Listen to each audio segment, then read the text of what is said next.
सबको good morning मेरे ओर से। Good morning Anjani, good morning.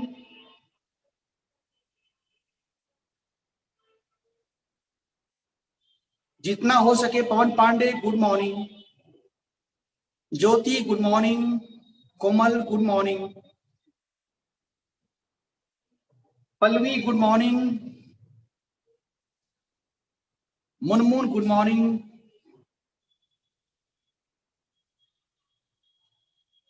Vidya good morning.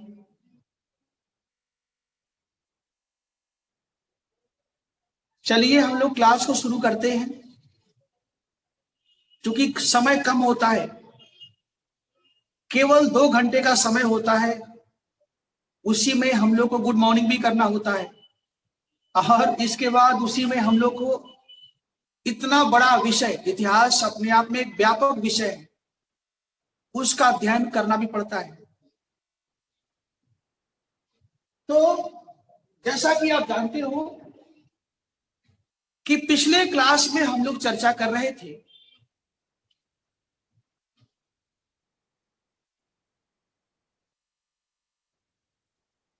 स्वतंत्र भारत में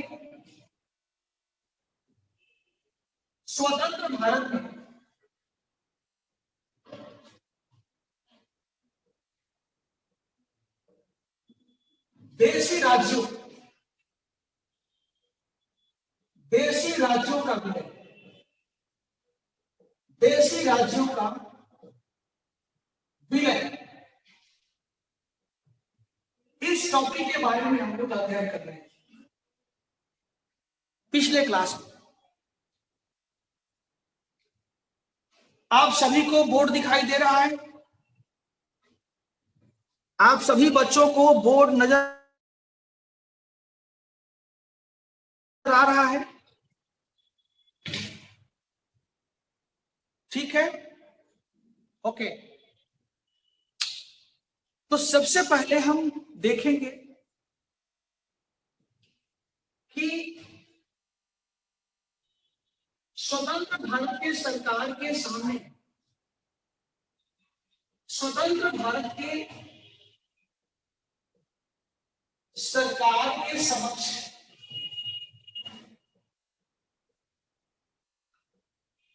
समस्याएं क्या थी, समस्याएं क्या थी और भारत सरकार ने इस समस्या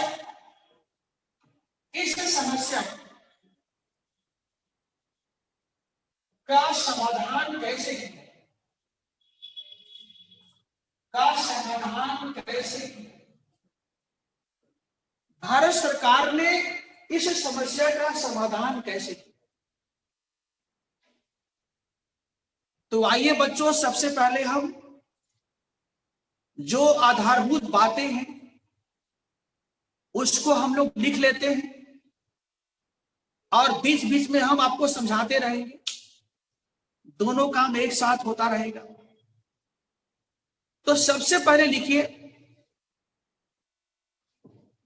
पहला, स्वतंत्र भारत के सरकार के सामने, पहला, स्वतंत्र भारत के सरकार के समक्ष मुख्य समस्याएं, मुख्य समस्याएं,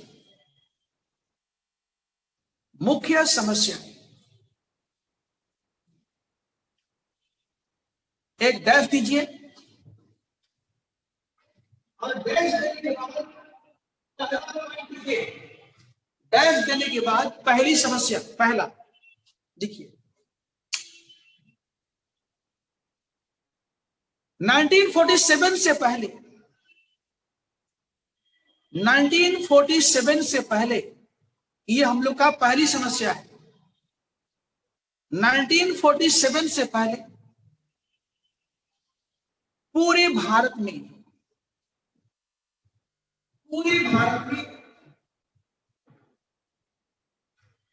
कुल 565 कुल 565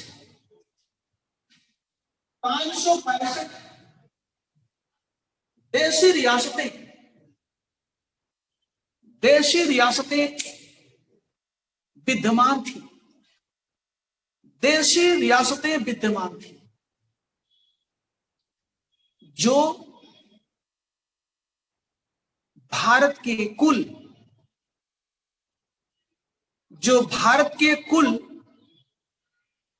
भूभाग के लगभग 40%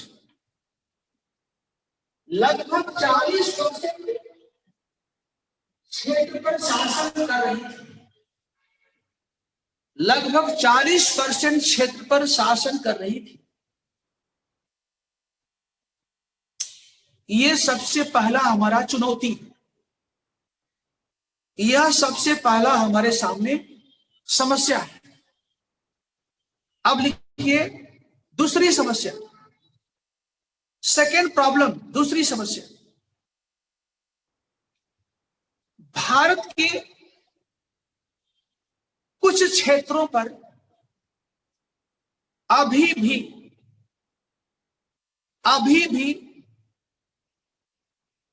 यूरोपीय साम्राज्यवादी देशों का प्रभाव था। जैसे पौंडीचेरी पर फ्रांस का,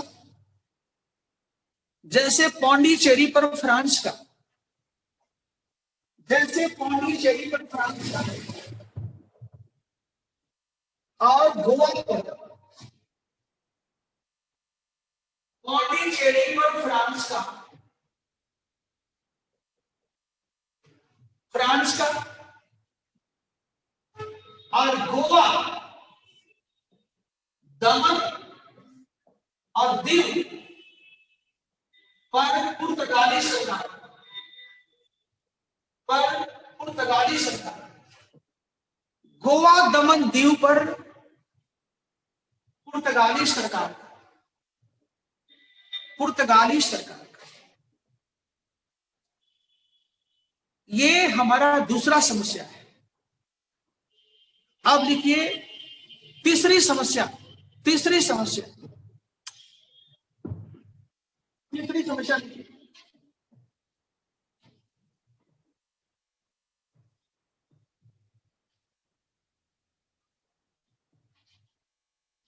इंग्लैंड के प्रधानमंत्री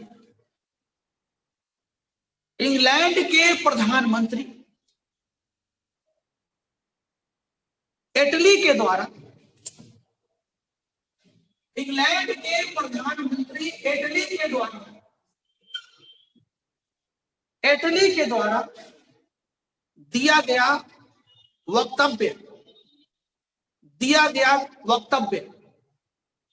गया कथन, वक्तव्य को हम कथन भी कहते हैं, या तो वक्तव्य लिखिए या कथन लिखिए, लेकिन वक्तव्य ज्यादा बेहतर है। दिया गया वक्तव्य तथा माउंटबेटन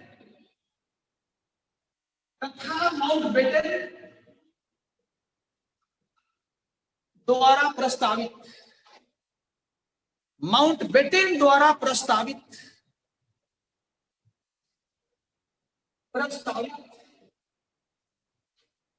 3 जून की योजना,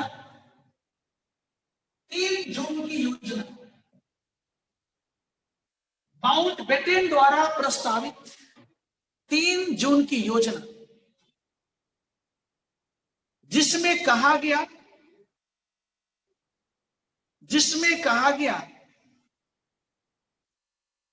कि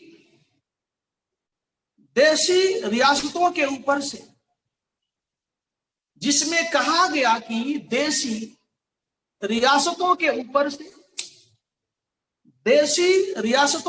से,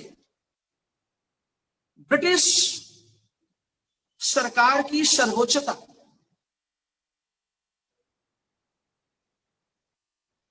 समाप्त हो जाने के बाद ब्रिटिश सरकार की सर्वोच्चता समाप्त हो जाने के बाद उनके पास यह अधिकार होगा, उनके पास यह अधिकार होगा कि वे अपने भविष्य का निर्धारण, कि वे अपने भविष्य का निर्धारण स्वयं अपने अनुसार कर सके, अपने भविष्य का निर्धारण स्वयं अपने अनुसार कर सके। इस कथन ने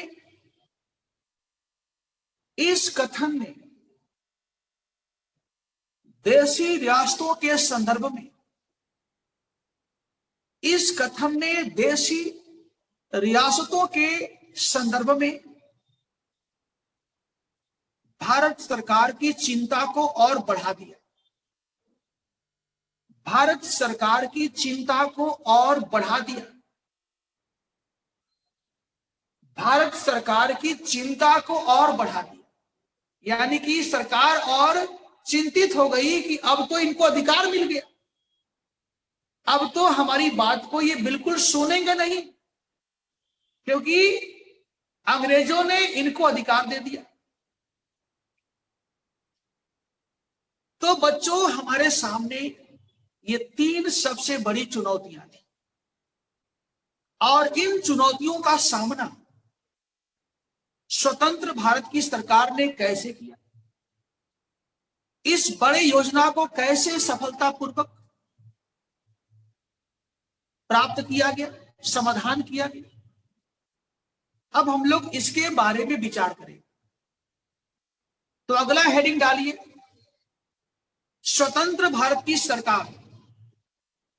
अगला हेडिंग डालिए, स्वतंत्र भारत की सरकार। स्वतंत्र भारत की सरकार के द्वारा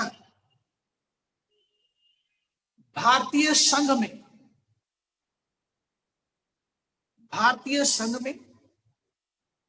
देशी रियासतों को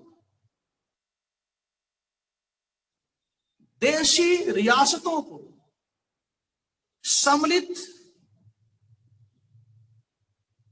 करने के लिए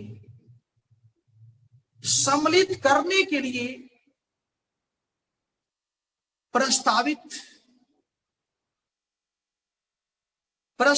कार्यक्रम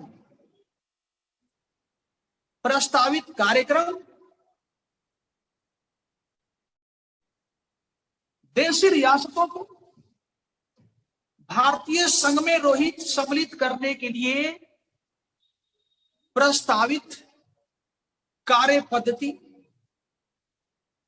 एवं कार्यक्रम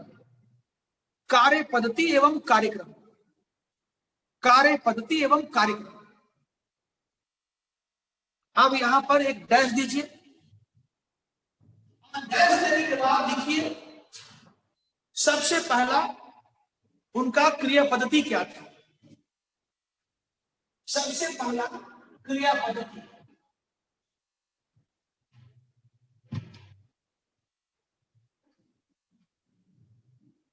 जुलाई 1947 में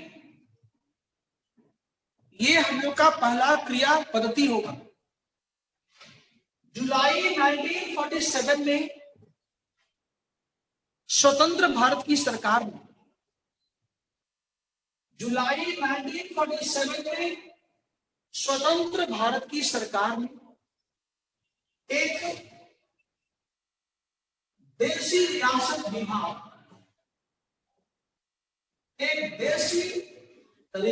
विभाग स्थापित किया। एक देशी रियासत विभाग स्थापित किया जिसका प्रधान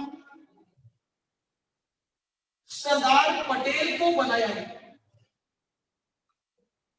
जिसका प्रधान सरदार पटेल को बनाया, जबकि उनका सचिव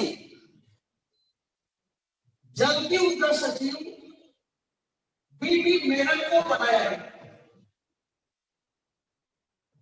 जबकि उनका सचिव बीपी मेनन को बनाया गया। इस विभाग के द्वारा इस विभाग के द्वारा देशी रियासतों को भारत में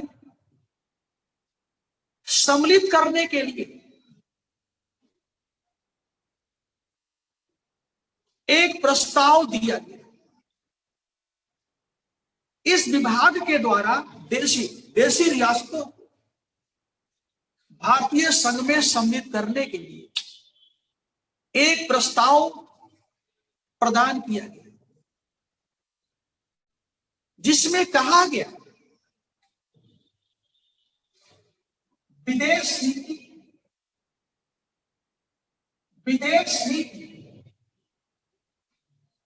रक्षा और संचार, विदेश नीति, रक्षा और संचार, विदेश नीति,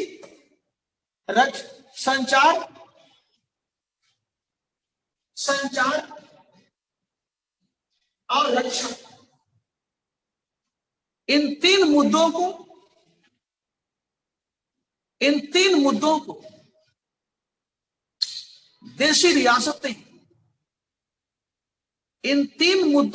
देशी रियासतें संघीय सरकार को सौंप देंगी। संघीय सरकार को सौंप देंगी और शेष कार्यों में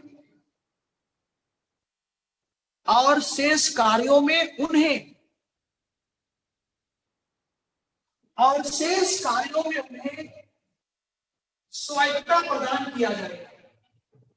शेष कार्यों में उन्हें स्वायत्तता प्रदान किया जाएगा। शेष कार्यों में उन्हें स्वायत्तता प्रदान किया जाएगा। ये पहला है, ये भारत सरकार का पहला कार्य पद्धति है। दूसरा लिखिए, दूसरा कार्य पद्धति,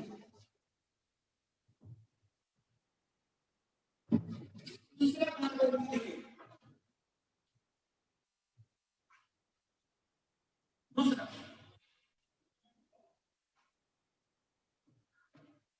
भारत सरकार ने, दूसरा होगा भारत सरकार ने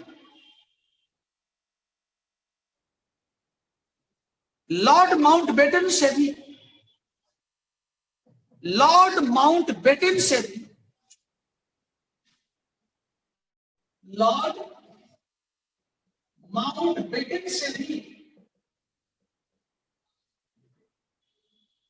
देशी रियासतों पर दबाव बनाने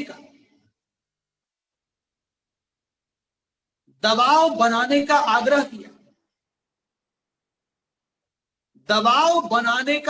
किया, ताकि वे लोग भारत सरकार की योजना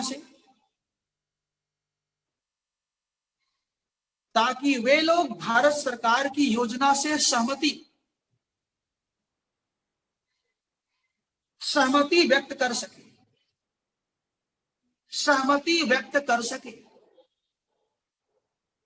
ये दूसरा मेथड है, या दूसरा क्रिया पद्धति है। अब मैं लेता हूं तीसरा। सरदार पटेल ने देशी रियासतों से सरदार पटेल ने देशी रियासतों के सामने, देशी रियासतों के सामने लेन देन की नीति को भी, लेन एवं देन, लेन एवं देन की नीति को भी रखा, लेन एवं देन की नीति को भी रखा। लेन का मतलब होता है टेक, एंड देन का मतलब होता है give, take and give, the policy of take and give. इसका अर्थ है, इसका अर्थ है कि सरदार पटेल ने कहा कि जो रियासत भारतीय संघ में सम्मिलित हो जाएंगे, जो रियासत भारतीय संघ में सम्मिलित हो जाएंगे, उनको भारत सरकार प्रदान करेगी नंबर 1, प्रदान करेगी नंबर 1 उनका प्रीवी पर्स। जरा बोर्ड देखिएगा, उनका प्रीवी पर्स। प्रीवी पर्स का मतलब होता है रोहित, उनका संपत्ति को हम, प्रीवी पर्स का मतलब होता है मुनमुन कि जो निजाम के पास धन है, जो जूनागढ़ के राजा के पास धन है, उस धन को भारत सरकार उनसे नहीं छीनेगी, उनको दे दिया जाएगा। आप अपना पैसा, अपना धन, अपना सोना चांदी अपने पास रखिए, हमको नहीं चाहिए। इसको कहते हैं प्रीवी पर्स। भारत सरकार उनको प्रीवी पर्स दे देगी। नंबर 2,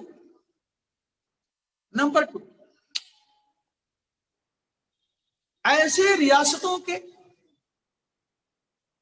नंबर 2 है ऐसे रियासतों के राजाओं को, ऐसे रियासतों के राजाओं को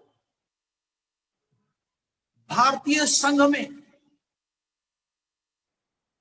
उच्च पद प्रदान किया जाएगा, उच्च पद प्रदान किया जाएगा, उच्च पद प्रदान किया जाएगा।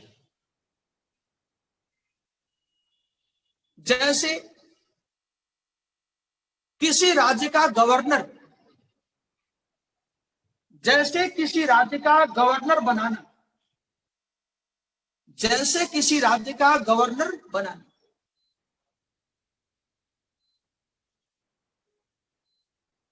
यह है उनका लेन और देन की नीति।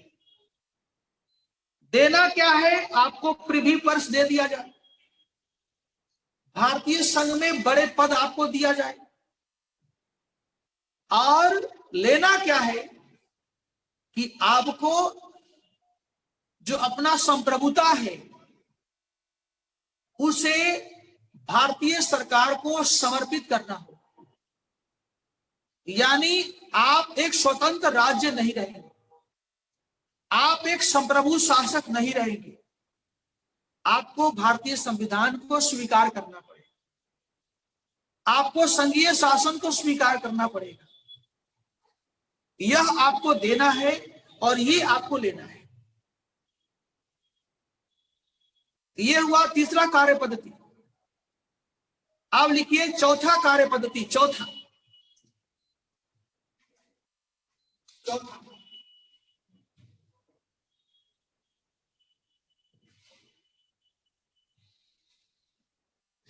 रक्त एवं लौह निधि, रक्त एवं लौह निधि, रक्त एवं लौह लौह नीति यानी ब्लड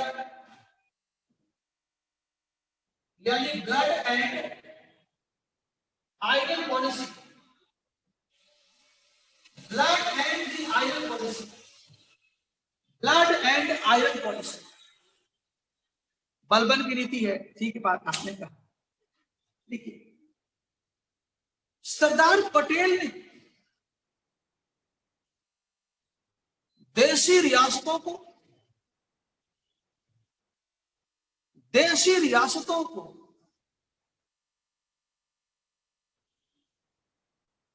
भारतीय सरकार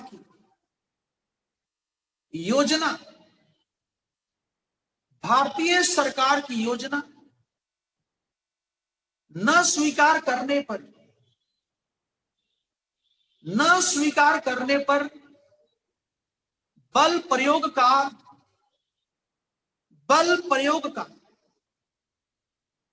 बल प्रयोग का धमकी भी दिया गया। बल प्रयोग का धमकी भी दिया गया और इसका प्रयोग भी किया गया और बल का प्रयोग भी किया गया। जैसे जूनागढ़, हैदराबाद इत्यादि। जैसे जूनागढ़, हैदराबाद इत्यादि।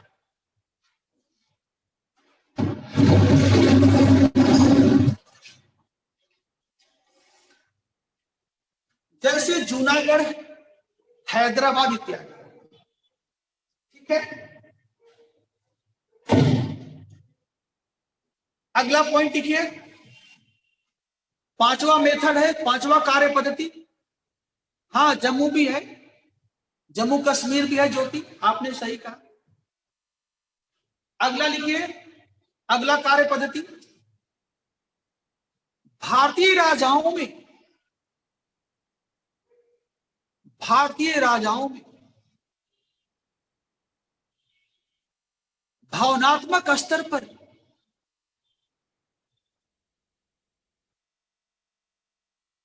बताते हैं। अभी भारतीय राजाओं में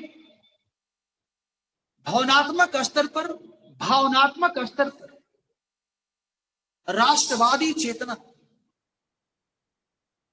राष्ट्रवादी चेतना को उभारने का प्रयास भी किया गया।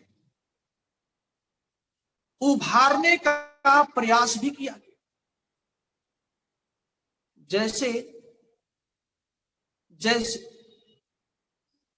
सरदार पटेल ने कहा, बच्चों इस कथन को आपको लिखना है, सिंगल इन्वर्टेड कॉमा में लिखना है। ये लिखा जाएगा सिंगल इन्वर्टेड कॉमा। देखिए, हम आज एक ऐसे चौराहे पर खड़े हैं। हम आज एक ऐसे चौराहे पर खड़े हैं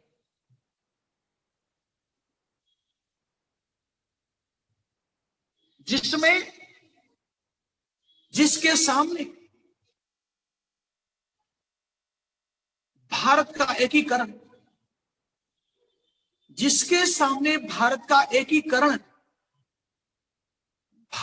एकीकरण का सबसे बड़ा चुनौती है।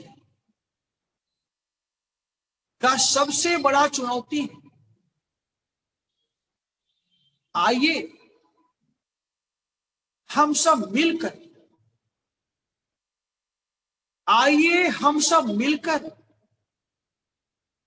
एक मजबूत भारत को बनाते हैं। नहीं तो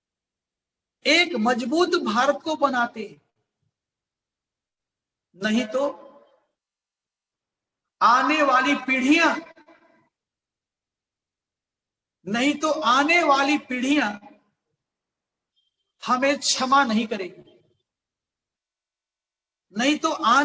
पीढ़ियां हमें क्षमा नहीं करेगी।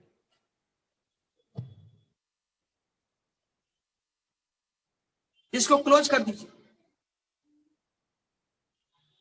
और अंतिम कार्य पद्धति लिखिए। अंतिम कार्य पद्धति, मुझे लगता है ये 7वां होगा, मुझे लगता है ये 7वां होना चाहिए, 6ठा या 7वां। अच्छा ये 6ठा है, ठीक है। नंबर 6 लिखिए। सरदार पटेल ने देशी रियासतों में, सरदार पटेल ने देशी रियासतों में रहने वाले लोगों के मन में भी, रहने वाले लोगों के मन में लोकतांत्रिक भावना को, लोकतांत्रिक भावना को उभारने का भी प्रयास किया, उभारने का भी प्रयास किया,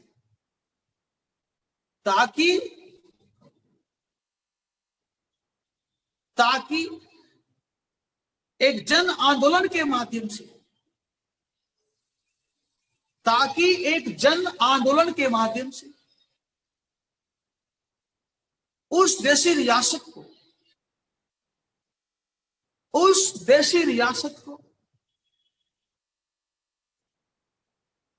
भारतीय संघ में सम्मिलित होने के लिए, भारतीय संघ में सम्मिलित होने के लिए बाध्य किया जा सके, भारतीय संघ में सम्मिलित होने के लिए बाध्य किया जा सके। जैसे जूनागढ़, जैसे जूनागढ़, जैसे जूनागढ़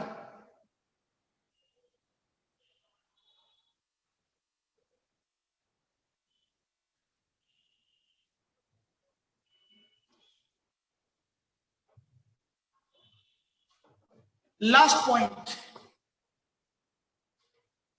पॉइंट है, भारत सरकार ने, नंबर 7 होगा, भारत सरकार ने देशी राजाओं के सामने, देशी राजाओं के सामने जनमत संग्रह,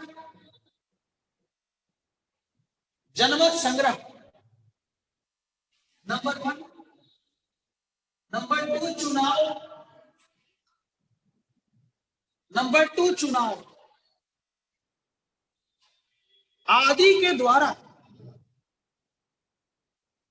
आदि के द्वारा अपने रियासत के भविष्य, अपने रियासत के भविष्य निर्धारण करने का सुझाव दिया, अपने रियासत के भविष्य निर्धारण करने का सुझाव दिया।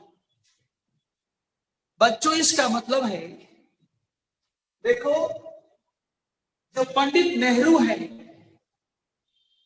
पंडित नेहरू है या पटेल है, इन दोनों का मानना था कि हम नहीं चाहते हैं कि हम बलपूर्वक किसी राज्य को भारतीय संघ में सम्मिलित करें। हम चाहते हैं कि जो भी हो वह लोकतांत्रिक पद्धति के माध्यम से, क्योंकि हम नहीं चाहते हैं कि कोई देशी राजा कांग्रेस के ऊपर साम्राज्यवादी होने का आरोप लगाए। प्रियंका समझो ऐसी बात, यदि हम जूनागढ़ को बिना वहां के लोगों की सहमति से भारतीय संघ में सम्मिलित कर लेते हैं, तो कल जूनागढ़ के लोग हमें कहेंगे कि आप भी तो ब्रिटिश सरकार हैं। जिस तरह से ब्रिटिश सरकार ने बलपूर्वक हिंदुस्तान पर विजय प्राप्त कर लिया, आप भी वही काम कर रहे हैं। तो हम नहीं चाहते हैं कि कल जूनागढ़ के, कश्मीर के, हैदराबाद के लोग कांग्रेस के ऊपर आरोप लगाएं कि कांग्रेस साम्राज्यवादी है। अब बिना चुनाव के, बिना जनमत संग्रह के, बिना वहां के लोगों के सहमति जाने बिना बलपूर्वक उस देशी राजा को, उस रियासत को संघ में सम्मिलित करने के लिए मजबूर कर रहे हैं। और यही कारण है बच्चों कि पटेल ने कहा, नेहरू ने कहा कि भाई आप अपने राज्य में रहने वाले लोगों के बीच चुनाव कर लीजिए, जनमत संग्रह कर लीजिए, और यदि वहां के लोग चाहते हैं कि हम भारत में नहीं रहेंगे तो आप स्वतंत्र हैं, आपको हम कुछ नहीं बोलेंगे।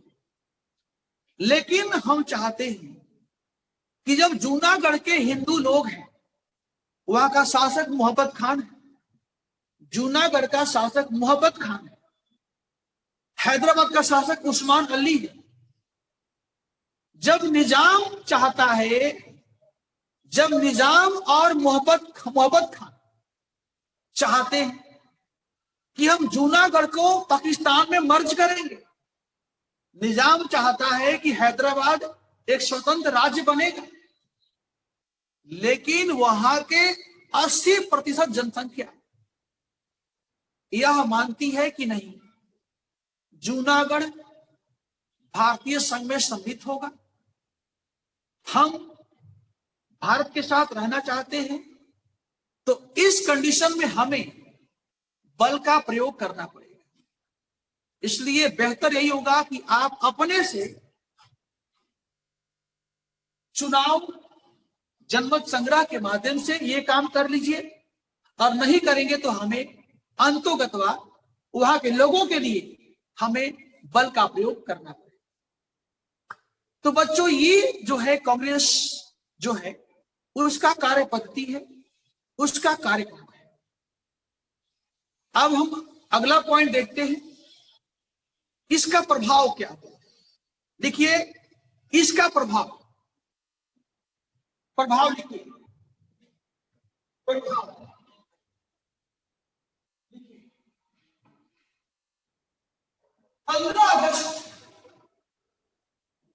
15 अगस्त 1947 तक, 15 अगस्त 1947 तक लगभग सभी देशी रियासत पटेल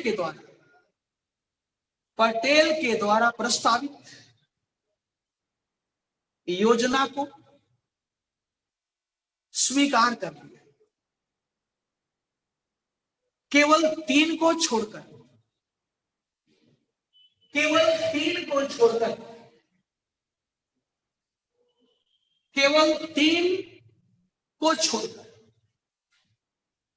जूनागढ़,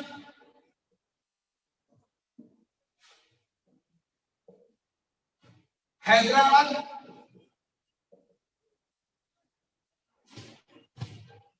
और कश्मीर,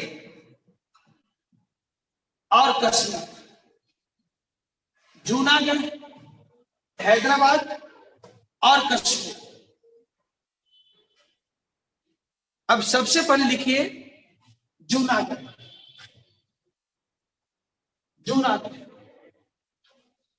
सबसे पहले आप हेडिंग डालिए जूनागढ़।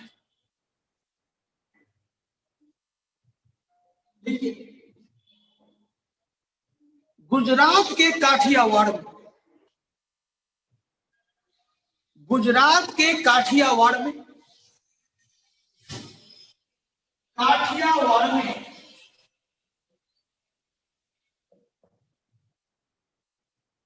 जूनागढ़ रियासत स्थित था। जूनागढ़ रियासत स्थित, जहां का शासक एक मुस्लिम मोहम्मद खान था। जहां का शासक एक मुस्लिम मोहम्मद खान था। जहां का शासक एक मुस्लिम मोहम्मद खान था। मोहम्मद खान, यह रियासत चारों तरफ से, यह रियासत चारों तरफ से भारतीय सीमाओं से घिरा हुआ था। यह रियासत चारों तरफ से भारतीय सीमाओं से घिरा हुआ था। पाकिस्तान से इसका कोई, पाकिस्तान से इसका कोई समीपता नहीं था। पाकिस्तान से इसका कोई समीपता नहीं था। लेकिन मोहम्मद खान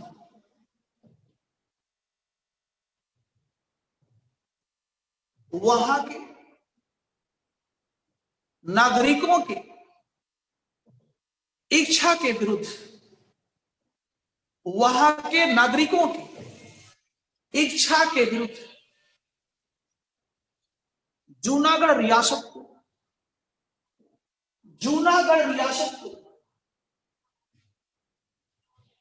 पाकिस्तान में विलय करना चाहता था। पाकिस्तान में विलय करना चाहता था। पाकिस्तान में विलय करना चाहता था, जिसका परिणाम हुआ कि जूनागढ़ के शासक के विरुद्ध, जूनागढ़ के शासक के विरुद्ध एक जन आंदोलन शुरू हो गया।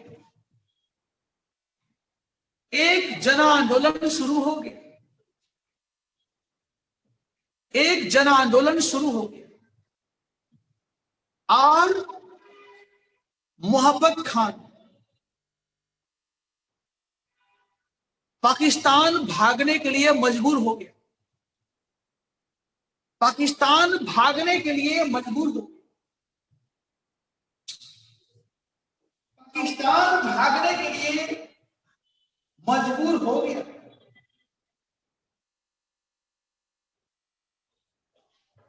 और इस तरह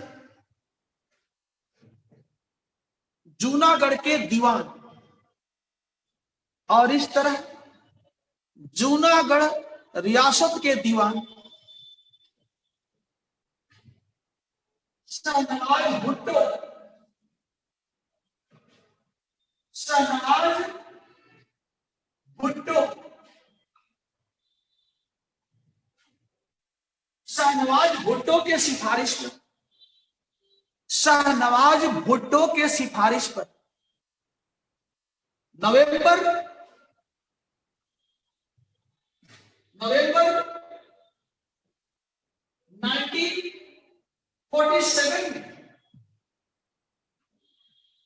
नवंबर 1947 में जूनागढ़ पर भारत सरकार का राजनीतिक प्रभाव स्थापित हो। नवंबर 1947 में जूनागढ़ पर भारत सरकार का राजनीतिक प्रभाव स्थापित हो गया। और फिर फरवरी 1948 में, और फिर फरवरी 1948 में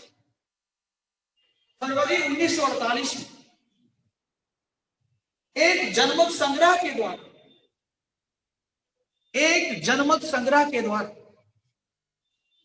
एक जनमत संग्रह के द्वारा जूनागढ़ भारत का एक अभिन्न अंग बन गया। भारत का एक अभिन्न अंग बन गया। भारत का एक अभिन्न अंग बन गया।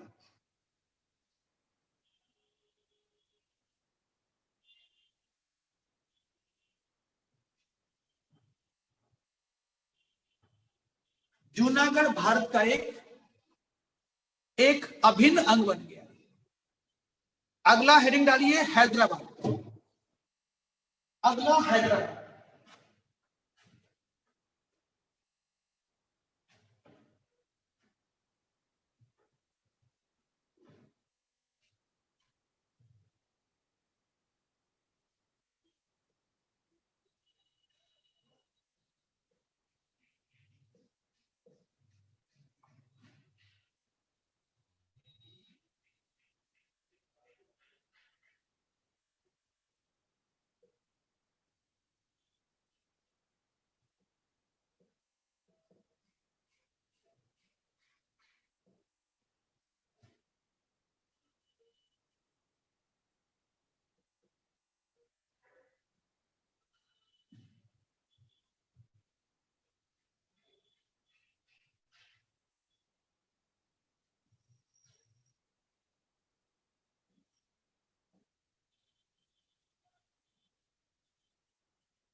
देखिए हैदराबाद। हैदराबाद रियासत, हैदराबाद रियासत भारत के सभी रियासतों में सबसे बड़ा रियासत। भारत के सभी रियासतों में सबसे बड़ा रियासत,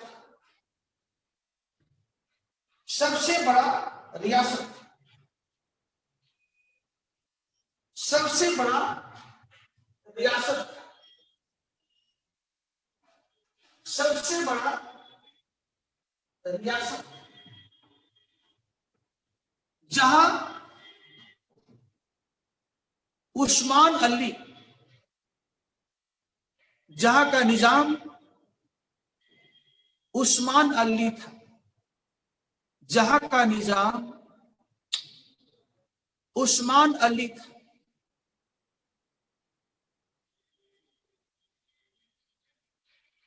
निजाम चाहता था, निजाम चाहता था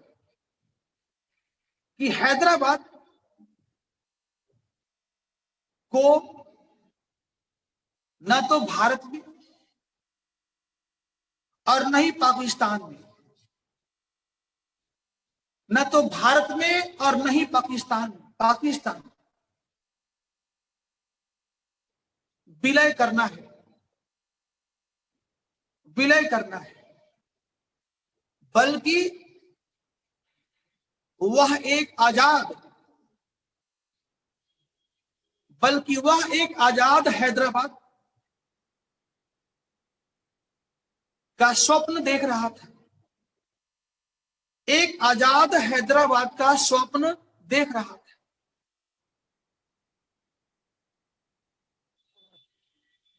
फुल स्टॉप। भारत सरकार ने निजाम से आग्रह किया, निजाम से आग्रह किया कि वह लेन और देन, लेन और देन के प्रस्ताव को स्वीकार करके हैदराबाद रियासत को भारतीय संघ में सम्मिलित कर ले, भारतीय संघ में सम्मिलित कर ले।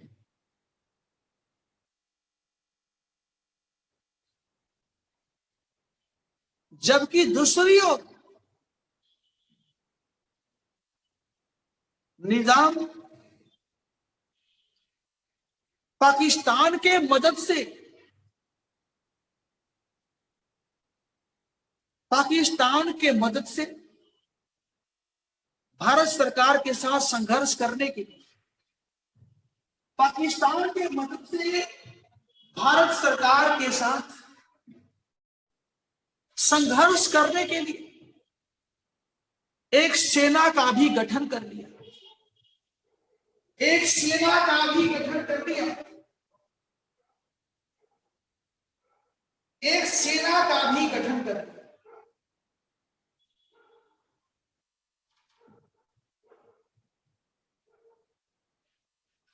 और साथ ही साथ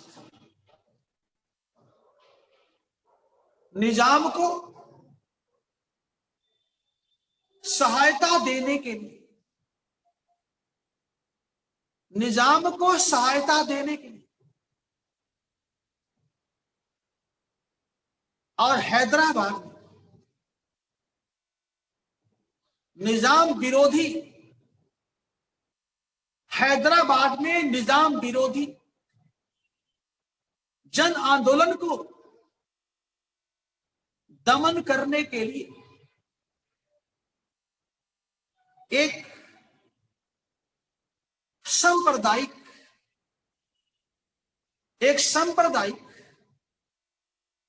उग्रवादी संगठन, एक सांप्रदायिक उग्रवादी संगठन मजलिस, बोर्ड पर लिखा हुआ है मजलिस, बीच में डैश, ई के बाद डैश, इत्तेहाद, इत्तेहाद, ऐसे इत्तेहाद, इत्तेहाद, इसके बाद डैश, उल, ऐसे उल, और फिर डैश, मुसलमिन, मुसलमिन। रोहित, अमन जरा ध्यान रखना, मजलिस, हिंदी में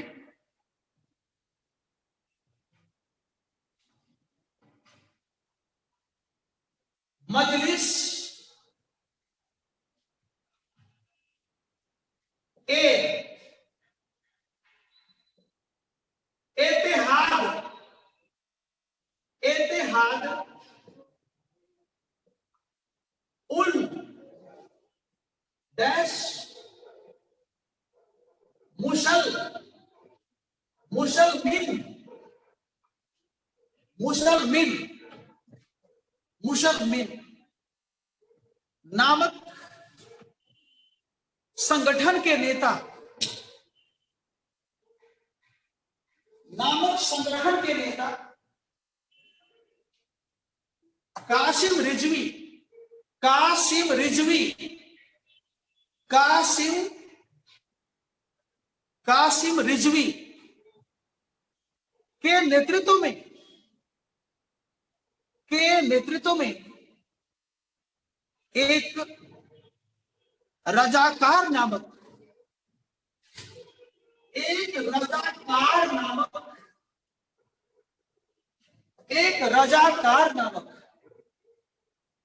रजाकार नामक अर्धसैनिक संगठन का भी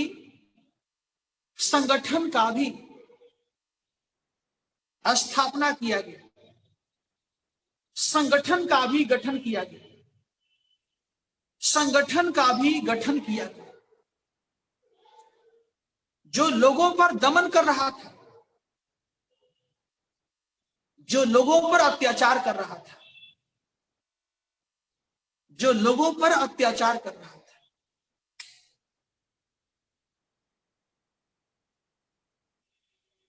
देखिए इस जन आंदोलन में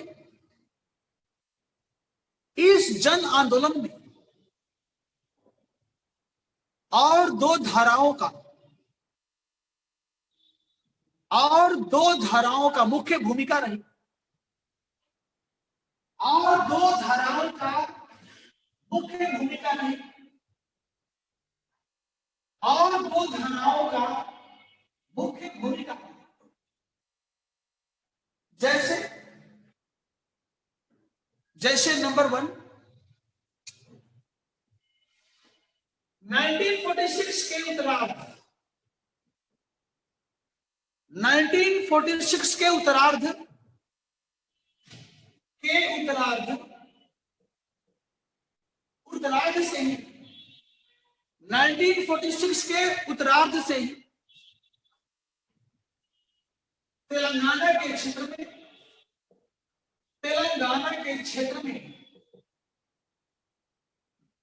तेलंगाना के क्षेत्र में किसान और मजदूरों के समर्थन में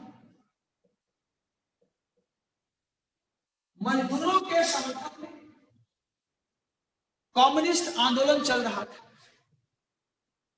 कम्युनिस्ट आंदोलन चल रहा था।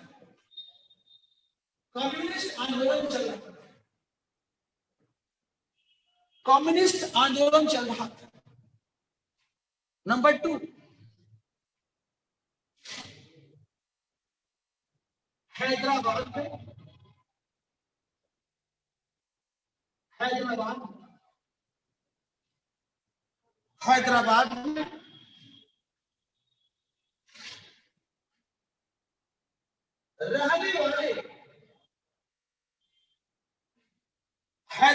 में रहने वाले लोगों ने भी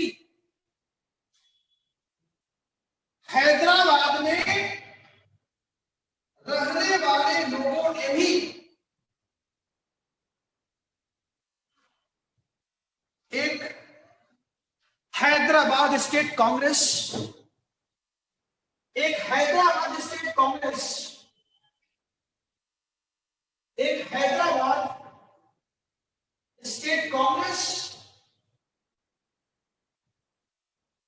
हैदराबाद स्टेट कांग्रेस नामक संगठन के माध्यम से हैदराबाद स्टेट कांग्रेस नामक संगठन के माध्यम से हैदराबाद रियासत के माध्यम से हैदराबाद रियासत में लोकतांत्रिक आधार पर एक नवीन सरकार का गठन करना चाहते थे।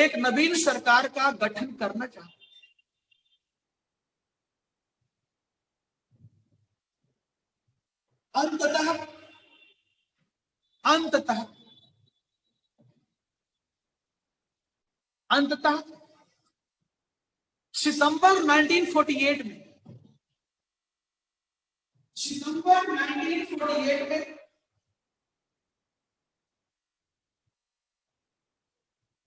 हैदराबाद रियासत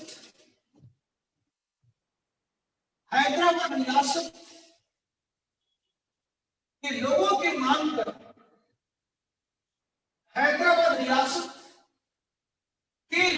की मांग पर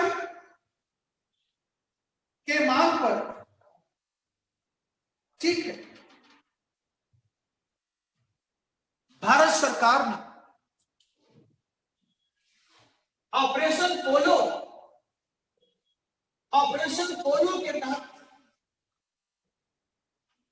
ऑपरेशन पोलो के तहत भारतीय सेना को हैदराबाद के विरुद्ध कार्रवाई करने का आदेश दे दिया। भारतीय सेना को हैदराबाद के विरुद्ध सैन्य कार्रवाई करने का आदेश दे दिया और हैदराबाद ने समर्पण कर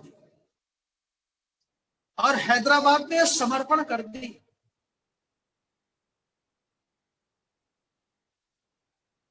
जिसे नवंबर 1948 में, जिसे नवंबर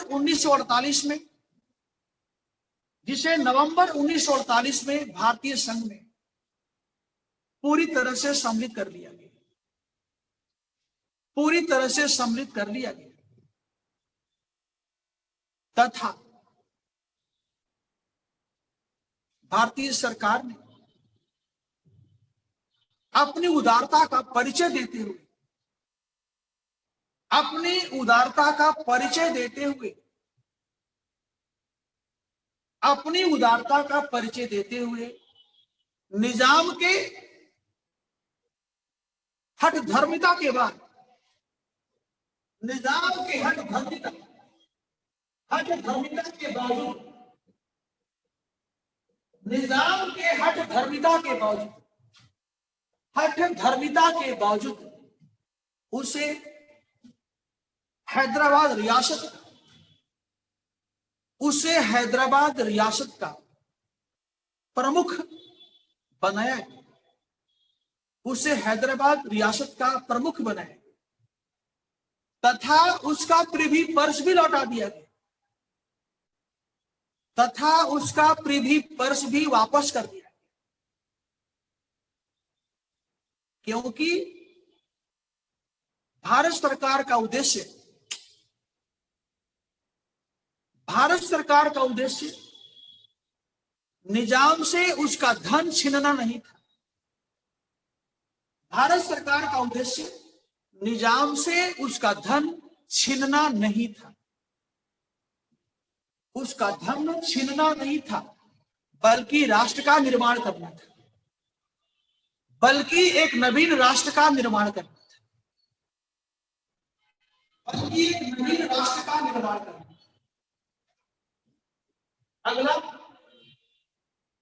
अगला हेडिंग डालिए, कश्मीर का विलय।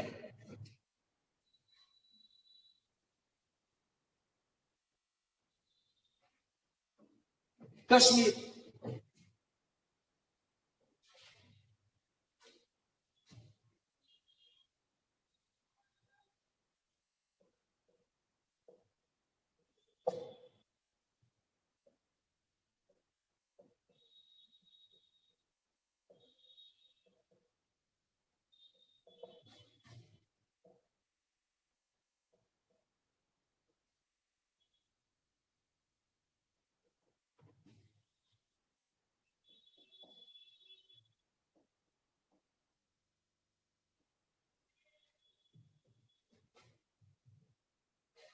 देखिए,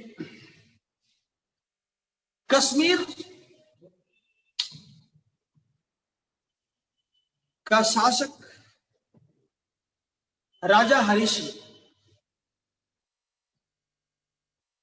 एक हिंदू शासक थे। कश्मीर राज्य के कुल आबादी में लगभग 80% मुसलमानों का हिस्सा था, लगभग 80% मुसलमानों का हिस्सा,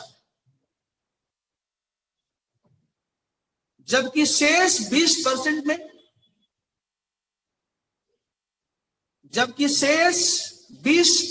में हिंदू बौद्ध आदि सम्मिलित थे, जबकि शेष 20% में हिंदू बौद्ध आदि सम्मिलित थे।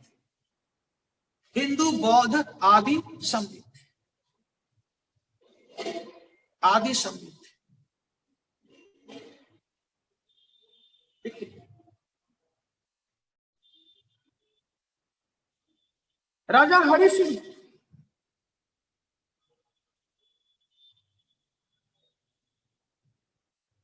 लॉर्ड माउंटबेटन के सुझाव के बावजूद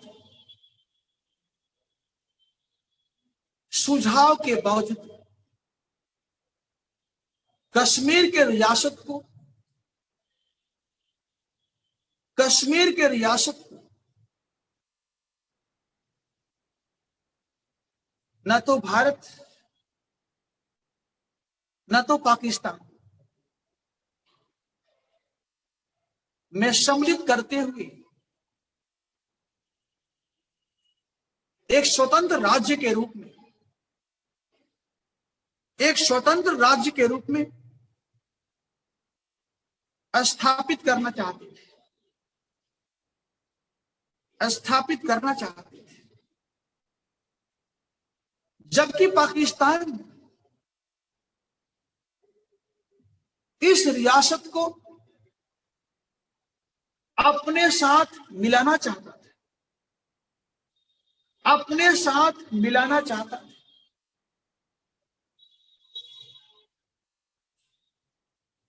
भारत सरकार का कदम,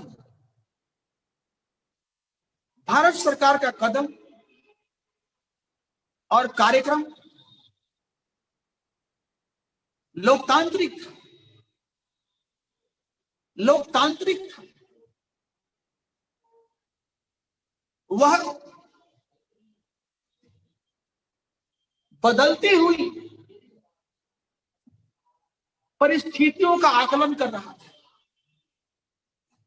वह बदलती हुई परिस्थितियों का आकलन कर रहा था, वह बदलती हुई परिस्थितियों का आकलन कर रहा था।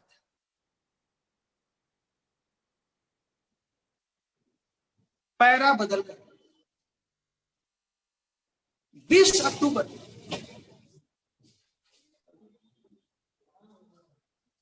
1947 में, 20 अक्टूबर 1947 को कुछ पठान कबायली, कुछ पठान कबायली, कुछ पठान कबायली, पठान कबायली पाकिस्तान के सैन्य अधिकारियों के संरक्षण में, पाकिस्तान के सैन्य अधिकारियों के संरक्षण में कश्मीर के क्षेत्र में अतिक्रमण करने लगे, अतिक्रमण करने लगे, कश्मीर के क्षेत्र में अतिक्रमण करने लगे। राजा घबराकर, राजा हरि सिंह घबराकर भारत सरकार से सहायता की याचना की, सहायता की याचना की,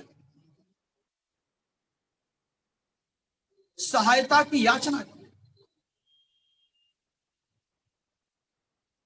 स्वरूप भारत सरकार ने राजा को सहायता देने वचन तो दिया, लेकिन एक शर्त के साथ, एक शर्त के साथ।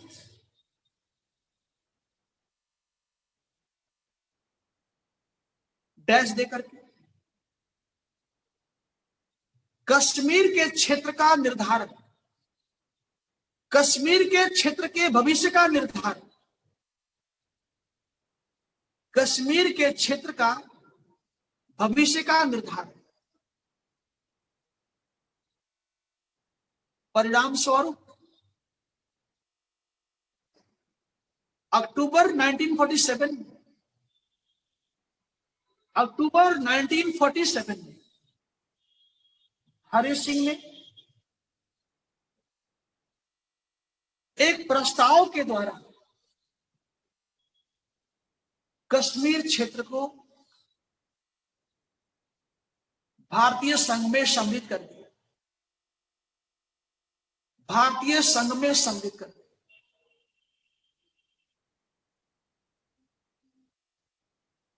इस संघर्ष में कश्मीर में लोकतंत्र की स्थापना हेतु, कश्मीर में लोकतंत्र की स्थापना हेतु प्रतिबद्ध, लोकतंत्र की स्थापना हेतु प्रतिबद्ध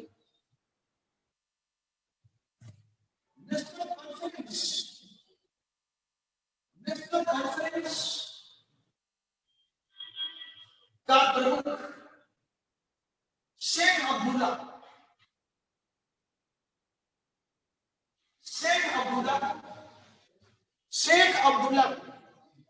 शेख अब्दुल्ला को कश्मीर का प्रमुख बनाया गया, कश्मीर का राज्य प्रमुख बनाया गया। यह पार्टी सेकुलर थी, यह पार्टी सेकुलर थी और पंडित नेहरू का समर्थक, यह पार्टी सेकुलर थी और पंडित नेहरू का समर्थक, और भारत में विलय करने का समर्थक, और भारत में कश्मीर को विलय करने का समर्थक,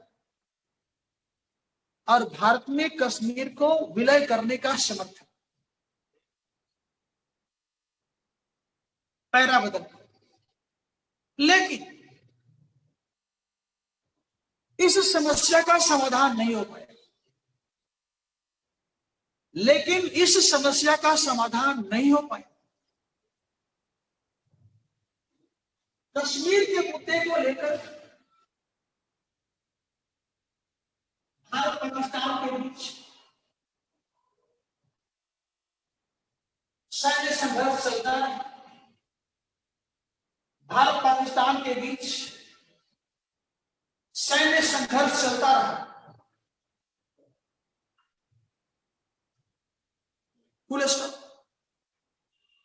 पंडित नेहरू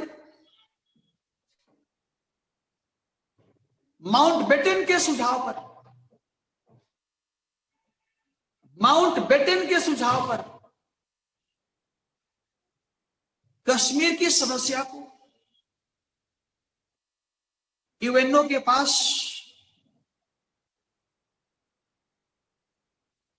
रखने का फैसला किया, रखने का फैसला किया। लेकिन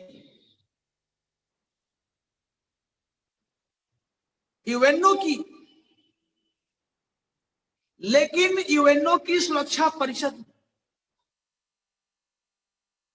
यूएनओ की सुरक्षा परिषद ने अमेरिका और इंग्लैंड के इशारे पर कश्मीर की समस्या को भारत पाकिस्तान के बीच समस्या में बदल दिया। कश्मीर की समस्या को भारत पाकिस्तान के बीच एक विवादित मुद्दा के रूप में, भारत पाकिस्तान के बीच एक विवादित मुद्दा के रूप में तब्दील कर दिया, जिसके लिए नेहरू जी को बाद में बहुत पछतावा भी हुआ, जिसके लिए नेहरू जी को बाद में बहुत ही पछतावा भी हुआ।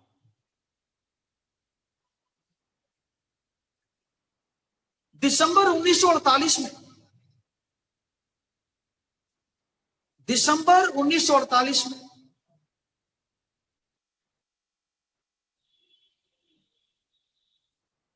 बाजूरा, ये पूरा कहानी इंग्लैंड और अमेरिका ने किया था।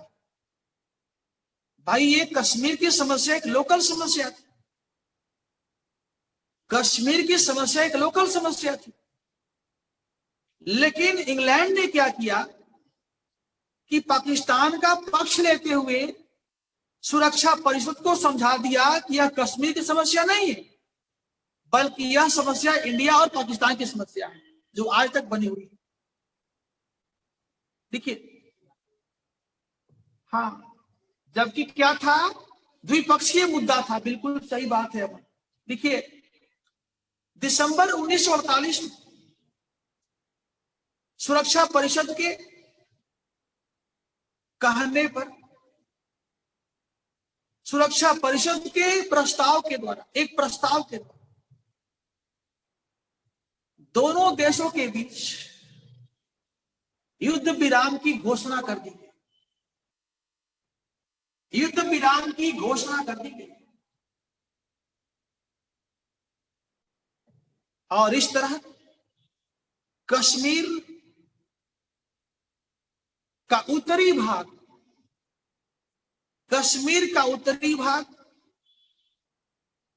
पीओके के रूप में, पीओके के रूप में पाकिस्तान के कब्जे में चला गया। पाक अधिकृत कश्मीर,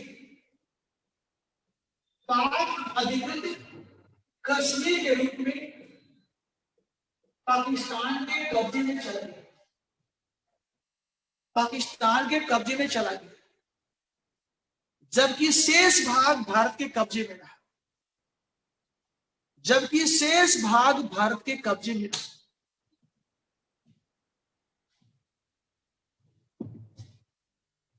पैरा बदल कर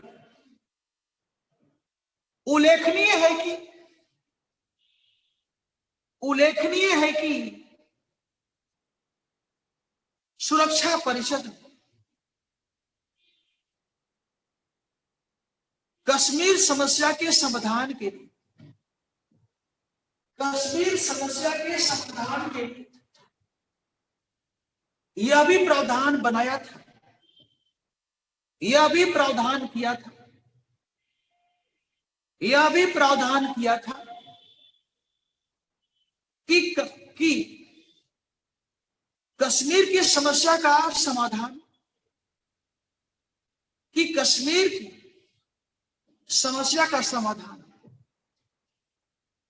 एक जनमत संग्रह के माध्यम से किया जाए, एक जनमत संग्रह के माध्यम से किया जाए, एक जनमत संग्रह के माध्यम से किया जाए। लेकिन इसके लिए कश्मीर के उत्तरी भाग से, कश्मीर के उत्तरी भाग से पाकिस्तानी सेना को हटना होगा, पाकिस्तानी सेना को हटना होगा।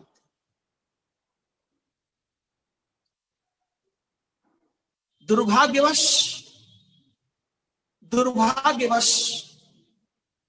वह आज तक नहीं हुआ,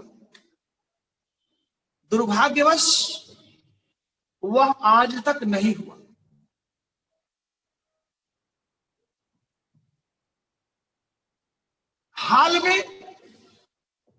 हाल के समय में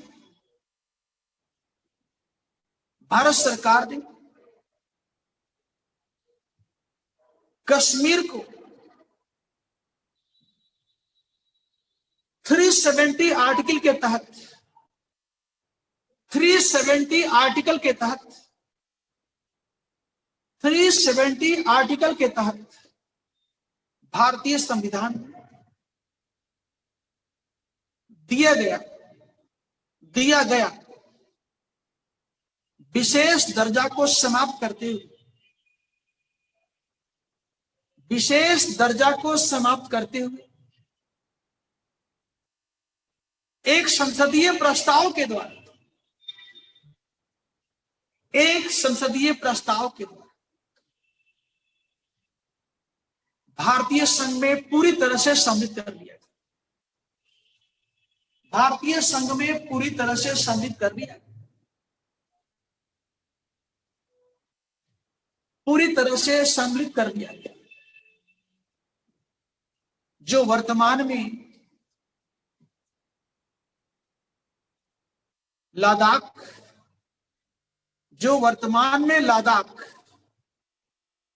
और जम्मू कश्मीर के रूप में, जो वर्तमान में लद्दाख और जम्मू कश्मीर के रूप में, ठीक है, केंद्र शासित राज्य, केंद्र शासित राज्य का दर्जा प्राप्त किया हुआ है, केंद्र शासित राज्य का दर्जा प्राप्त किया हुआ है। ये आपका है बच्चों देशी रियासतों का विलय। मैं आशा करता हूं कि आप सभी लोग इसको लिख लिए होंगे, ठीक है। और आप लोगों ने आधुनिक भारत पर एक इतना बृहद नोट्स बनाया है कि अपने आप में वही एक किताब हो गया होगा, वही किताब हो गया होगा, ठीक है। और ये आपके लिए बहुत ही कारगर साबित होगा, क्योंकि आपको अलग से कुछ पढ़ने की जरूरत नहीं होगी। ध्यान देना, ये बहुत सुंदर नोट्स बना है आपका। चूंकि ये क्लास का नोट्स है, इसको आपने सुना भी है और ये हमेशा के लिए आपके पास उपलब्ध रहेगा, ठीक है। हमने बहुत सारा क्वेश्चन भी करवाया है उसमें। तो अब फिर अलग से ना तो जीएस पढ़ना पड़ेगा, ना तो आधुनिक भारत ऑप्शनल के लिए पढ़ना पड़ेगा, ये दोनों में काम है। तो आइए हम अगला टॉपिक लेते हैं। स्वतंत्र भारत में, स्वतंत्र भारत में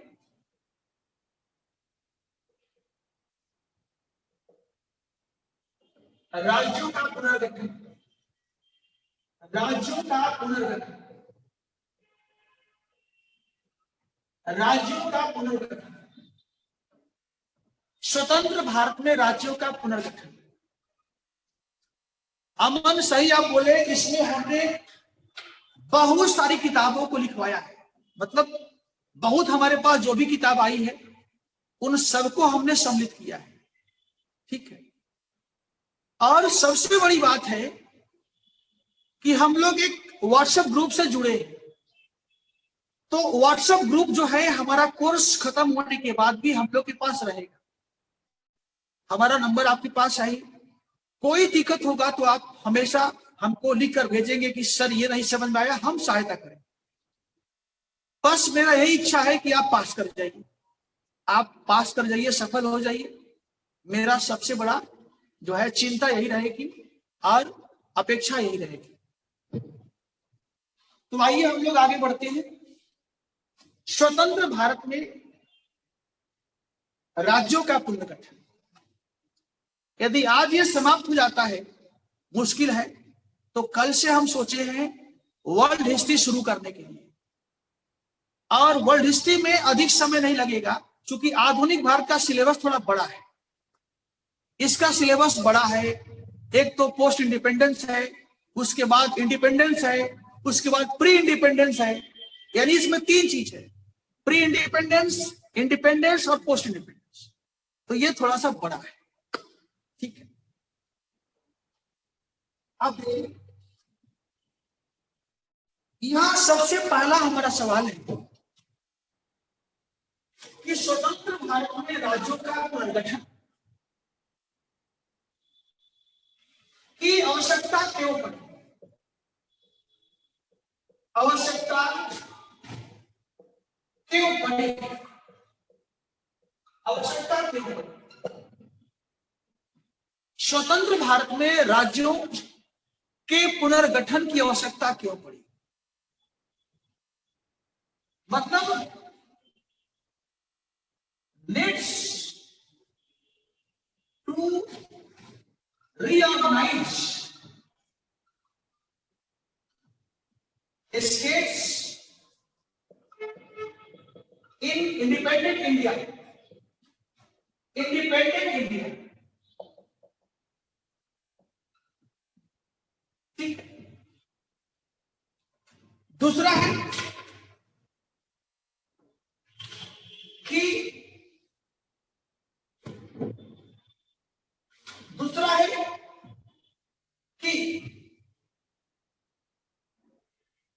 भारत सरकार द्वारा 1 मिनट,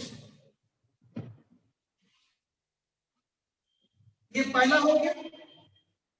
दूसरा है कि इसका पृष्ठभूमि क्या है, इसका पृष्ठभूमि क्या है,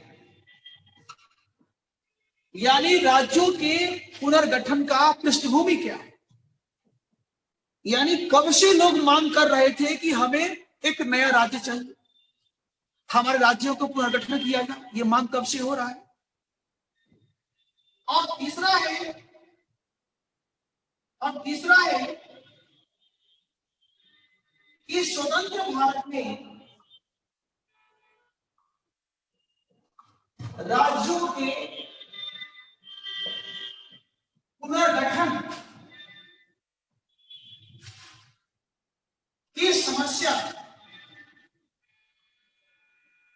का समाधान कैसे किया, समाधान कैसे समाधान कैसे किया गया। ठीक है, तो आइए सबसे पहले हम देखते हैं कि स्वतंत्र भारत में राज्यों का पुनर्गठन की आवश्यकता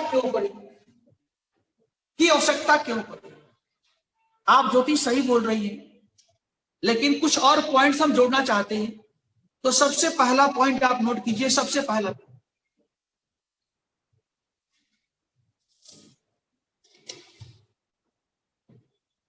ब्रिटिश काल में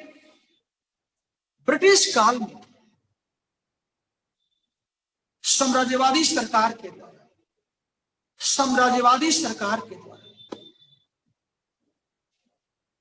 भारत में राज्यों का गठन और पुनर्गठन,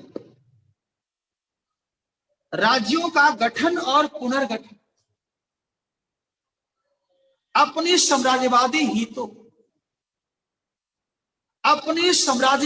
हितों को ध्यान में रखते हुए किया गया। अपने साम्राज्यवादी हितों को ध्यान में रखते हुए किया गया।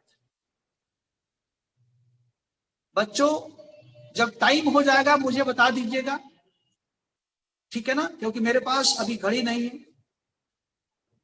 अपने साम्राज्यवादी हितों को ध्यान में रखते हुए किया गया, न कि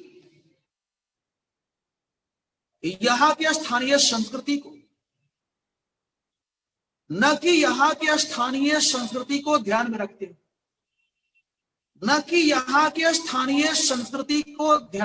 हुए, जिसका परिणाम हुआ कि बहुत सारा राज्य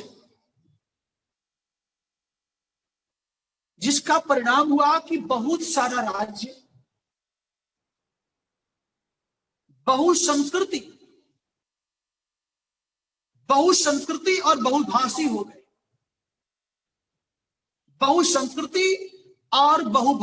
गए। बहुसंस्कृति, मल्टीकल्चरल एंड बहुभाषी, मल्टीलिंगुअल हो गए। उनमें सामंजस्य स्थापित करना जरूरी था। उनमें सामंजस्य स्थापित करना जरूरी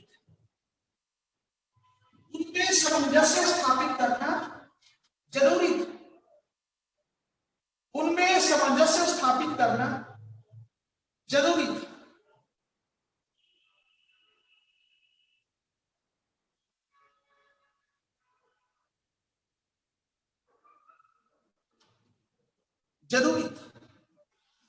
दूसरा पॉइंट, भाषा एक भावनात्मक मुद्दा है। भाषा एक भावनात्मक मुद्दा है, इमोशनल मुद्दा है, और इसलिए यह बहुत से लोगों को आपस में जोड़ने, बहुत से लोगों को आपस में जोड़ने का माध्यम भी है, आपस में जोड़ने का माध्यम भी है। और यही माध्यम क्षेत्रीय एकता से बढ़कर, क्षेत्रीय एकता से बढ़कर राष्ट्रीय एकता के मार्ग को प्रशस्त करती है, के मार्ग को प्रशस्त करती है, के मार्ग को प्रशस्त करती है, के मार्ग को प्रशस्त करती है। अब लिखिए, भारत सरकार के समक्ष मुख्य चुनौती, भारत सरकार के समक्ष मुख्य चुनौती, भारत सरकार के समक्ष मुख्य चुनौती। सबसे पहले दक्षिण के कई राज्यों में भाषाई आधार पर राज्यों के पुनर्गठन करने का मांग तेजी से उभर रहा था, तेजी से उभर रहा था। जैसे तेलुगु भाषी लोग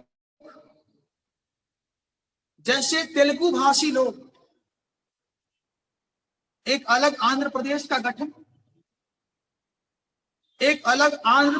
गठन करना चाहते, एक अलग आंध्र प्रदेश का गठन करना चाहते। तमिल भाषी लोग अपने लिए राज्य चाहते थे।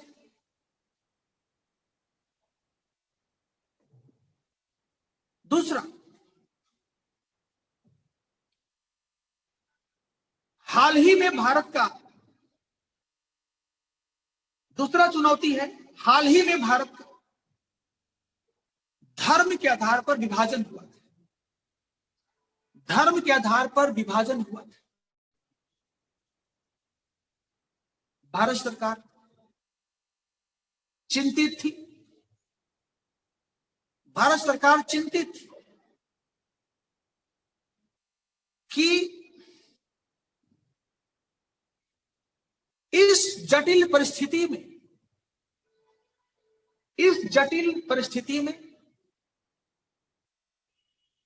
हमें प्रशासनिक सुधार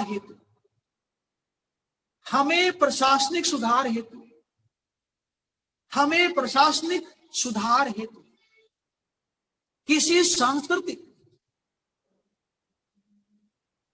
मुद्दे को अपना आधार नहीं बनाना है,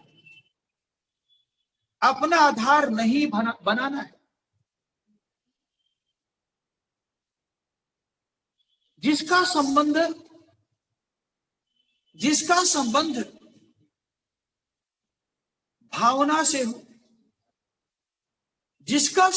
भावना से हो,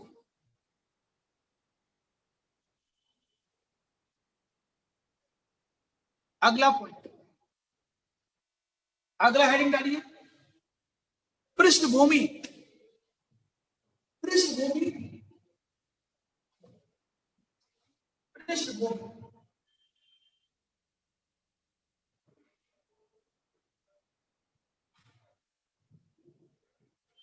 पृष्ठभूमि को हम दो भागों में बांट देंगे। पहला है बिफोर 1947, पहला बैकग्राउंड हो गया बिफोर 1947, और दूसरा हो गया पोस्ट इंडिपेंडेंस।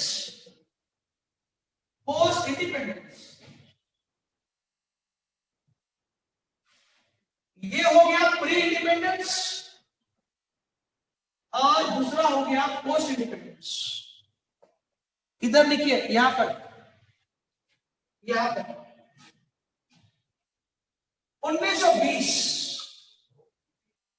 1928,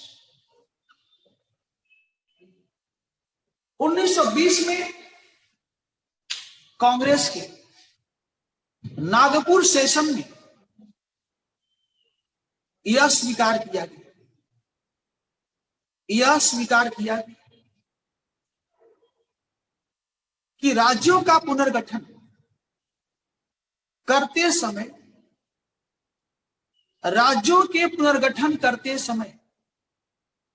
भाषा पर ध्यान रखा जाएगा। राज्यों के पुनर्गठन करते समय भाषा पर ध्यान रखा जाएगा। दूसरा, 1928 में प्रस्तावित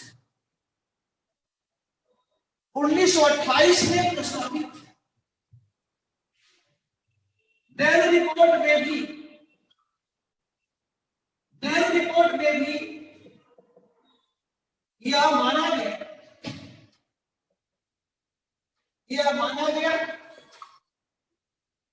कि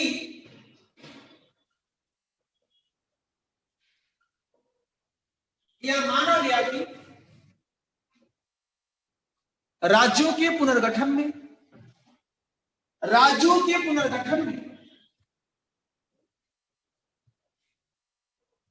भाषा पर ध्यान दिया जाएगा।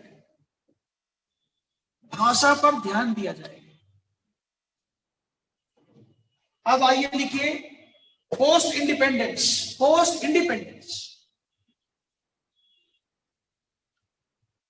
स्वतंत्र भारत में संविधान सभा के अध्यक्ष डॉक्टर राजेंद्र प्रसाद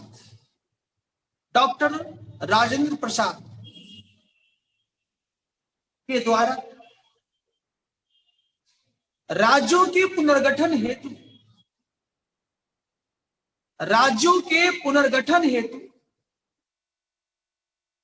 सलाह देने के लिए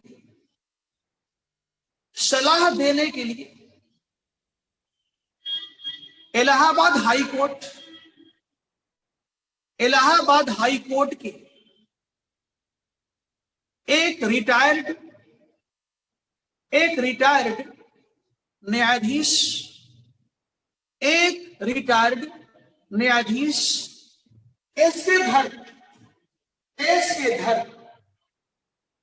एस के धर के अध्यक्षता में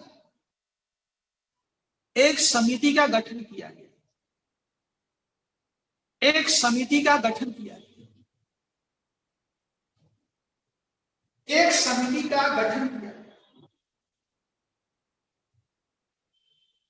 जिसने भाषाई आधार पर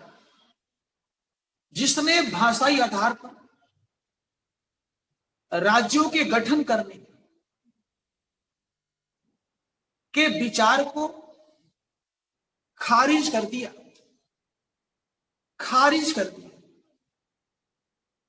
और कहा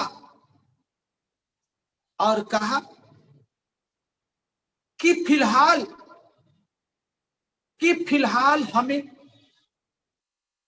भारत को एक राष्ट्र के रूप में विकसित होने के लिए विचार करना चाहिए।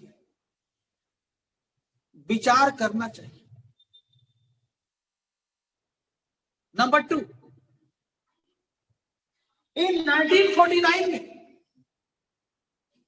इन 1949 में कांग्रेस के द्वारा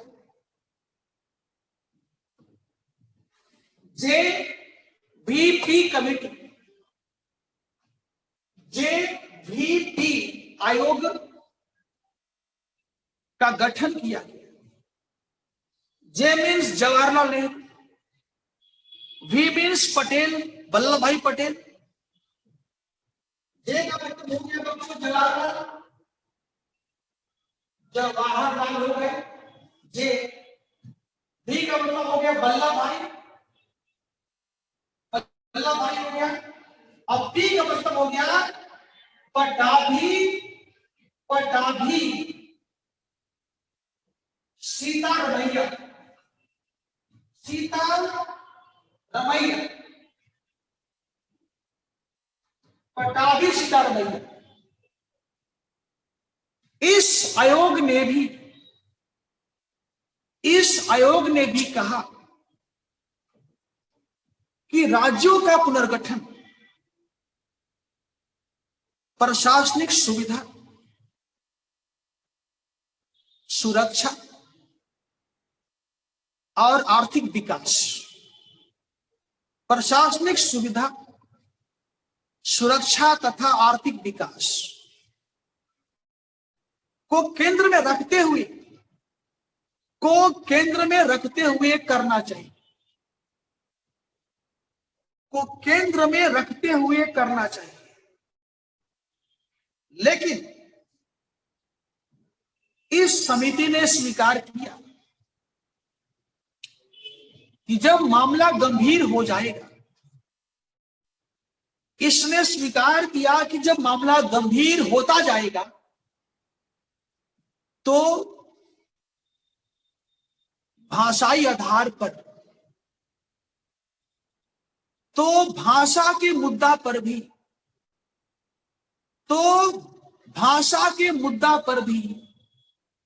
विचार किया जा सकता है।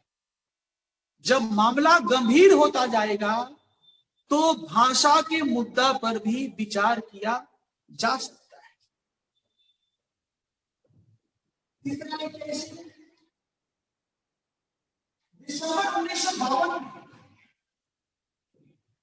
दिसंबर 1952 में कोटी श्री रामलू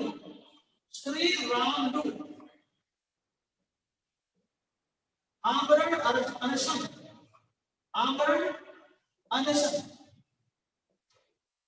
दिसंबर 1952 में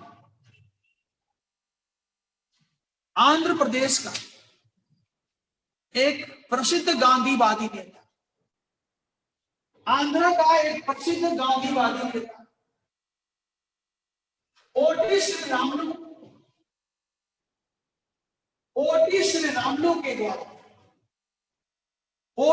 रामलू के द्वारा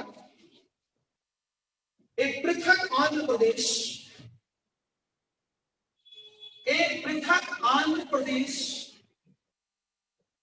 एक पृथक तेलुगु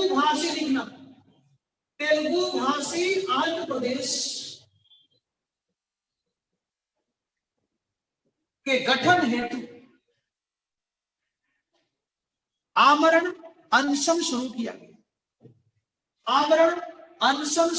गया।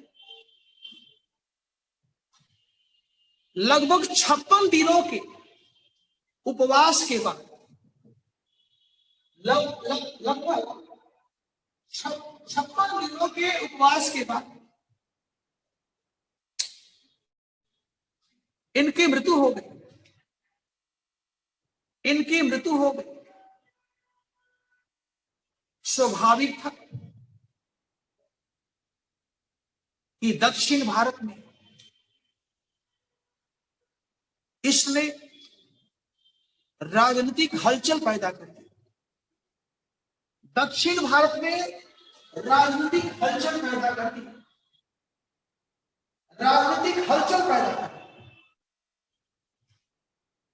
और पंडित नेहरू ने स्थिति को गंभीरता से लेते हुए, पंडित नेहरू ने परिस्थितियों को गंभीरता से लेते हुए 1 अक्टूबर 1853 को 1 अक्टूबर 1953 को 1953 को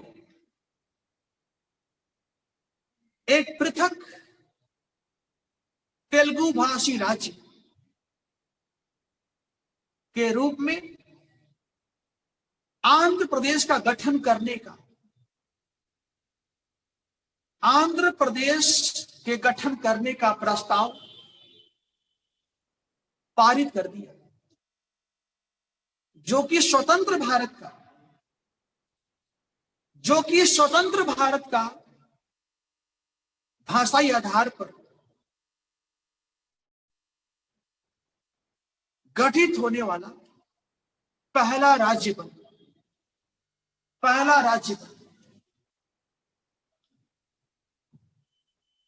पैरा बदल करके। इसी संदर्भ में पंडित नेहरू के द्वारा 1953 में ही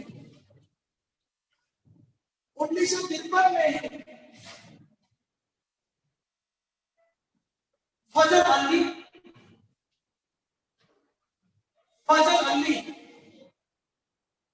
अली के नेतृत्व में एक समिति का गठन किया। फजल अली के नेतृत्व में एक समिति का गठन किया, जिसका दायित्व था कि राज्यों के पुनर्गठन हेतु भारत सरकार को सुझाव दे। राज्यों के पुनर्गठन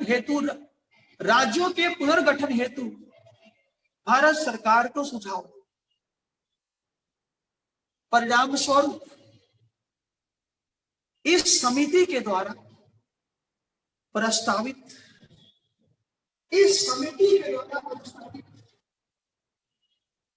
सुझाव को भारतीय संसद ने कुछ परिवर्तन के साथ स्वीकार कर लिया,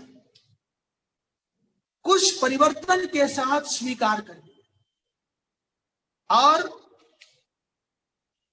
उसके आधार पर राज्य पुनर्गठन अधिनियम को 1956 में पारित किया,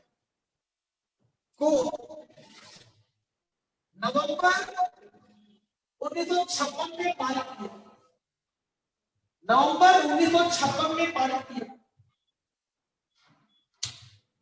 जिसके तहत 14 राज्य तथा 6 केंद्र शासित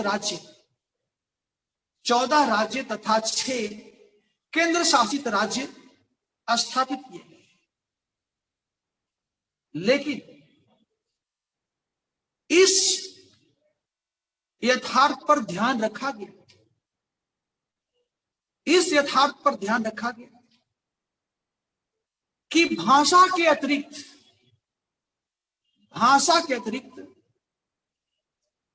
राष्ट्रीय सुरक्षा,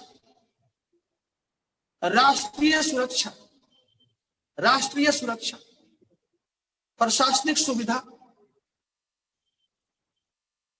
संचार और पंचवर्षीय योजना को सफल बनाने के लिए आवश्यक कारकों, पंचवर्षीय योजना को सफल बनाने के लिए आवश्यक कारकों पर भी विशेष बल दिया गया, विशेष बल प्रदान किया गया।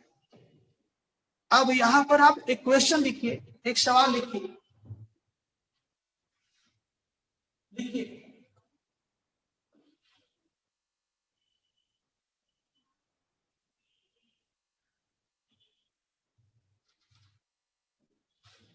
यदि भारत सरकार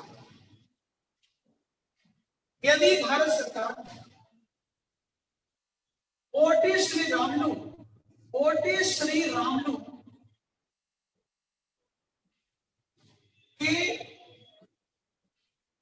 निधन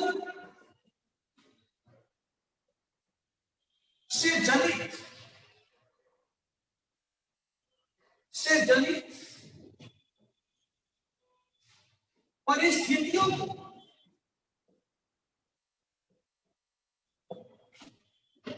गंभीरता से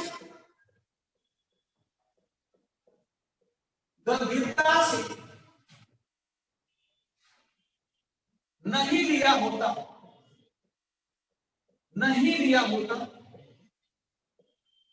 तो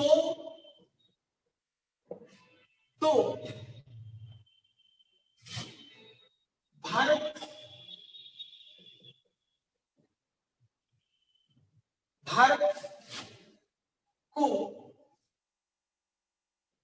विघटनकारी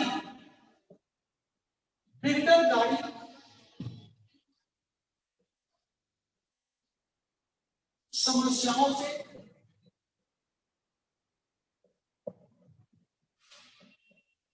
गुजरना पड़ता।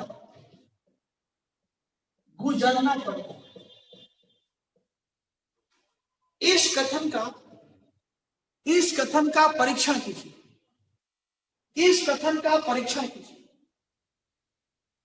यदि भारत सरकार पोटी श्री रामलू के निधन से उत्पन्न परिस्थितियों को गंभीरता से नहीं लिया होता तो भारत को विघटनकारी समस्याओं से गुजरना हो। इस कथन का परीक्षण कीजिए। ठीक है बच्चों, आपका टाइम भी हो चुका है और कल का जो टाइम होगा, कल का जो हमारा टॉपिक होगा बता देते हैं। कल हम इसे समाप्त कर देंगे। कल हम सबसे पहले आप चर्चा करेंगे आपके साथ कि भारत की विदेश नीति, उसमें पंचशील बताएंगे और गुट निरपेक्षता बताएंगे। इसके बाद इंडिया का अपने पड़ोसी देशों के साथ संबंध बताएंगे और फिर जनजातीय समस्याओं को भारत सरकार ने कैसे समाधान किया और फिर स्वतंत्र भारत में भारत सरकार ने आर्थिक सामाजिक पुनर्निर्माण को कैसे आगे बढ़ाया। इन सभी के बारे में कल हम चर्चा करेंगे और कल का दिन आधुनिक भारत का अंतिम दिन होगा। ठीक है, इसके बाद परसों से हम लोग विश्व इतिहास के बारे में अध्ययन करेंगे। Okay, thank you.